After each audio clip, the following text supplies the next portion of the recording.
एक बार भगवान गौतम बुद्ध शिष्यों के साथ सत्संग कर रहे थे। तभी एक 6 साल का छोटा सा बच्चा अक्सर भगवान से मिलने की जिद करता था। उसे भगवान के बारे में कुछ भी पता नहीं था, पर मिलने की तमन्ना भरपूर थी। उसकी चाहत थी कि एक समय की रोटी वो भगवान के साथ बैठकर खाए। एक दिन उसने एक थैले में 5 से 6 रोटियां रखी थी और परमात्मा को ढूंढने के लिए निकल पड़ा। चलते चलते वो बहुत दूर निकल आया। संध्या का समय हो गया।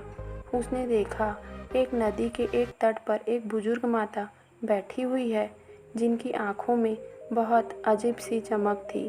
प्यार था, किसी की तलाश थी, और ऐसा लग रहा था जैसे उसी के इंतजार में वहाँ बैठी उसका रास्ता देख रही हो।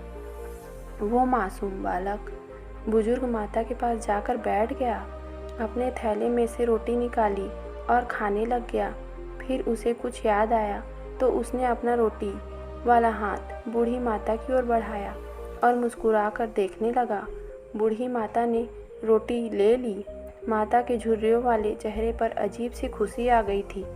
आंखों में आंसू और चेहरे पे खुशी थी। बच्चा माता को देखे जा रहा था। जब माता ने रोटी खा ली, बच्चे ने एक और रोटी माता को दे दी। माता बहुत खुश थी, बच्चा भी बहुत खुश था। दोनों ने आपस में बहुत प्यार और स्नेह भरे पल बिताए। जब रात घिरने लगी तो बच्चा इजाज़त लेकर घर की ओर चलने लगा, और वो बार बार पीछे मुड़कर देखता तो पाता बुजुर्ग माता उसी की ओर देखते हुए चली आ रही है। बच्चा जब घर पहुंचा तो माँ ने अपने बेटे को आया देखकर जोर से गले लगा लिया और चूमने लगी। बच्चा बहुत खुश था। माँ ने अपने बच्चे को इतना खुश पल पहली बार देखा। खुशी का कारण पूछा तो बच्चे ने बताया, माँ, आज मैंने भगवान के साथ बैठकर रोटी खाई।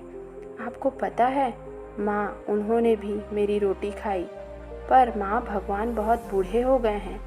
मैं आज बहुत खुश हूँ माँ। उधर बुजुर्ग माता भी जब अपने घर पहुँची तो गांव वालों ने देखा कि माता भी बहुत खुश है, तो किसी ने उनके इस खुशी का कारण जानना चाहा।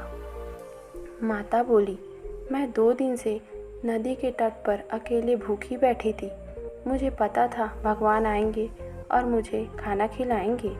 आज भगवान स्वयं आए थे। उन्होंने मेरे साथ बैठकर रोटियां खाई और मुझे बहुत प्यार से रोटियां खिलाई भी। बहुत प्यार से मेरी ओर देखते भी रहे। जाते समय मुझे गले भी लगाया। भगवान बहुत ही मासूम हैं, बच्चे की तरह दिखते हैं। इस कहानी का अर्थ गौतम बुद्ध अपने शिष्यों को समझाते हैं कि इस कहानी का अर्थ बहुत ही गहराई वाला है। वास्तव में सिर्फ इतनी है कि दोनों के दिलों में ईश्वर के लिए अगाध सच्चा प्रेम था, और प्रभु ने दोनों के लिए दोनों में ही ईश्वर खुद को भेज दिया।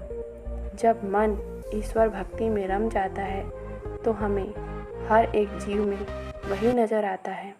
तो दोस्तों, ईश्वर कहीं दूसरी जगह नहीं है। ईश्वर तो हमारे स्वयं के अंदर हैं, लेकिन बस उसे खोजने की देरी है।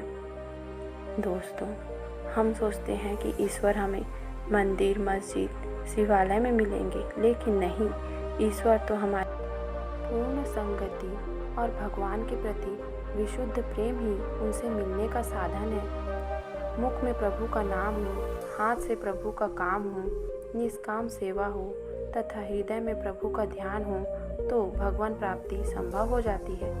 शुद्ध सत्संग के प्रभाव से यदि कोई भगवान की अमेक कृपा हो आश्रय ग्रहण कर लेता है तो दयामय भगवान अनुग्रह करके उसके हृदय में विषय भोग की कामना वासना को दूर करके उसमें अपने चरणाविंद सेवा का भाव उत्पन्न कर देते हैं।